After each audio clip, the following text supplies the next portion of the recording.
So these two shirts are basically the same shirt and basically the same design, but one of them sells for only $19, sitting on page 8 of search results, and the other one charges $34, but it is ranking at the top of search results and has a bestseller badge. Today, people are still completely changing their lives on this platform, making $5, $10, $15, $50,000 months. Now, at the same time, there's more listings being added to the platform each month. New sellers are coming in. Some of them are copying whatever other sellers are working. Maybe they're undercutting that other seller on price, and it's kind of a race to the bottom. And then now, right, AI can basically let you clone someone's winning design and then even match up to their photos in about 10 minutes. If your shop looks like everyone else's, you're gonna get buried. But there's one thing you can do to prevent that from happening. So today I wanna show you 3 things. Number 1 is why a brand is a protective moat that you can just build around your shop on Etsy. I'll also show you how 2 identical shirts can have completely different selling results. One sells a lot and it's more expensive, and one doesn't sell at all. And then I'm really excited to show you how a brand can turn your shop into something that you could actually sell or exit. And I've done this personally. And now a brand, it's not like 3 things or 5 things that are super obvious. It's really like 100 little things that stack up. Today, I'm just gonna start with the ones that you can implement immediately. But first, I do want to kind of kill one of the biggest myths around brand. And if you think this way, everything's gonna backfire. So a brand is not slapping your shop logo on everything. It is not the 2 colors that you have on every listings text overlay. Because remember, no one is going to buy some random name that they've never heard of, right? They would rather just have a plain shirt. By the way, Amazon is a prime example of this. You can see if you just search women's quarter zip pullover on Amazon, this is what you'll find. And they're all competing on price. They're all having to be the same price or very, very close, because they're really just kind of copies of each other, maybe even from the same factory, just with a private label, no-name brand slapped on top. A brand is not your shop's name. A brand is not your logo. It is who you serve. It is how your shop looks and feels and sounds. You can charge more with a great experience. And if you take this to heart and implement this video can actually make you money. Let's start with something that really people do not want to admit, and this is that on Etsy, the second your niche starts working or a design takes off, you're gonna have 10 people copy you right away. Like, it's a given. And there are things that they can do to subtly tweak it enough so that even if you were to say it's an IP infringement and report the listing, they can still work around that. A brand is not a niche. Those are 2 different things. A brand is hundreds of small, consistent choices, fonts,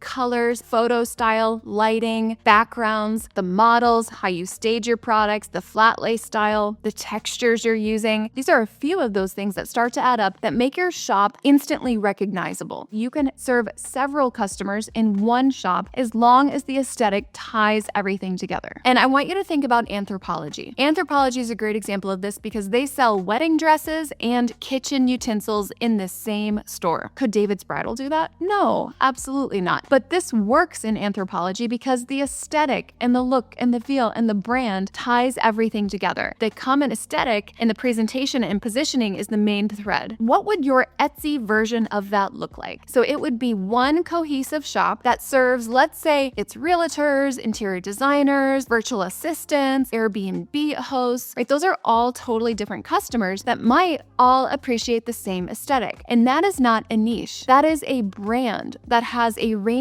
of customers that it serves. It's almost impossible to copy a brand because copycats, they can rip off a design, but they cannot rip off the entire world and ecosystem that you've built around your shop, the entire experience. So I'd love for you to do this today. Go on your phone and look at your shop. And if all of your listings look like they might have come from 10, 12 different shops, we might not have a brand yet. So instead, we want to pick an aesthetic and cut out things or alter things and adjust listings that don't fit that aesthetic. Now, this does not mean use all the same mockups for your photos. It doesn't mean that all of your photos have to have the same background. And if you look on Anthropologie even, you will see there are different photo styles. Some of their photos are lifestyle photos. Some are on models. Some are flat lays. Some are very studio style with, intense shadowing and lighting. And some feel much less editorial. So let's use this analogy. A cohesive aesthetic is not having a dessert table at a party with all the same type of cookie. A cohesive aesthetic is having a dessert table with maybe 15 different types of desserts that are presented in the same elevated way that create a beautiful meld of cohesion and encourage people to explore different options. In the past, I would say even 2 years ago, print on demand used to have one thing that you as a seller could have an edge on, that you could win on, and this was better mockups. AI now can let anyone generate clean, elevated, beautiful mockups in seconds. But it doesn't mean that there's now no way to compete. It just means now there's a different way to compete. And this is what people can never copy. And it is your voice, your customer service, your communication, how you make your customers feel when they're in the shop and then communicating with you and purchasing from you and waiting for their order. What I've seen for years is that copycats typically just copy the products. They almost never copy the brand voice, the customer service. And that invisible layer is really what makes a premium customer happily pay $34 instead of nickel and dime price shopping for $19. We want to price our products by the stage of the business we're in and by the stage of the listing's life cycle we're in. So let's say at 0 sales, you have no track record. You have to win on value. And honestly, sometimes you might not make any money in the beginning just to get traction. But once you have like 500 orders, you've started to earn that social proof, you have proof of concept, and now you can start increasing prices towards what your brand is actually worth. And when you're at like 5,000 orders, 10,000 orders, 20,000 orders, your brand has so much proof out there, right? You can command much more premium pricing. Make sure your pricing is relative to the stage of the business and the stage of a listing's life cycle. And don't be afraid of creating this perception that you are not a premium brand when you have lower prices and no sales. I want you to think about Apple and why unboxing a product from Apple feels like an entire event or experience. Think of your shop and the customer experience you can provide, like the Four Seasons, like Chick-fil-A. Think about brands that are known for their experience and known for how they make their customers feel when they interact with them. And you can absolutely do this in your messaging. So my challenge for you right now is to go to your best listings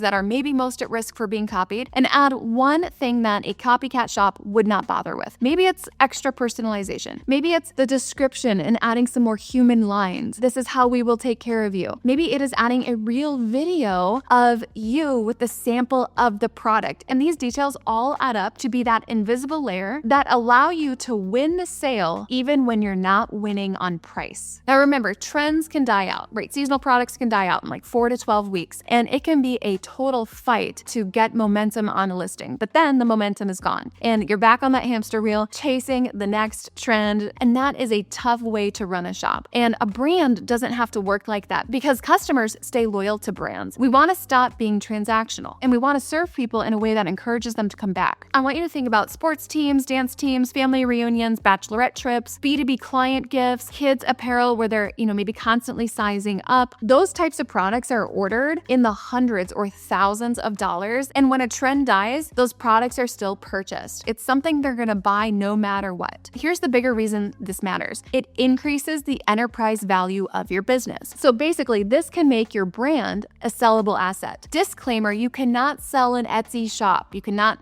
sell the logins. Like that is not allowed. However, you could sell your brand as more of an asset sale. And having a strong brand makes that asset more valuable. If your shop was built on copying other shops, that is worth almost nothing because the prospective buyer of your brand could see they could just do that. The second those product trends that you've copied die, your shop's success dies. But a shop that has a real brand, a defined customer, and repeat buyers, that is an asset that someone would actually pay for. And that is exactly what I did in my shop. I ended up selling my brand to one of my Etsy seller coaching students that I've been coaching. Etsy is a very unique place to build up a brand that is a sellable asset. Even if you never want to sell your shop, building it to be a sellable asset will give you so many options. And having options, that is really where freedom comes in. So what I would love for you to do is to think about one type of customer that you could serve in your shop for the next 4 to 7 years, and then build your next few listings specifically for that customer. This is how you can start to build up a real asset. To summarize here, a niche doesn't protect you. A niche is really just a target on your back for other people to copy. And the main reason shops stay stuck or not seeing consistent results is because they're so focused on the products and their product mix is not resonating with or targeting profitable customers. If you want to learn how to do that part, I would love to invite you to my next free training where I teach this in depth. It's a totally free class. During the class, I do shop audits at the end. I also give away free resources for you. So we'll put the link to join my next class in the comments and in the description. And if you enjoyed this video, if you want to learn more about brand or maybe building up a sellable asset so you could sell your Etsy shop's brand, definitely subscribe and it'll tell me that you would like more videos like this one. All right, thanks everyone. I'll see you in the next one.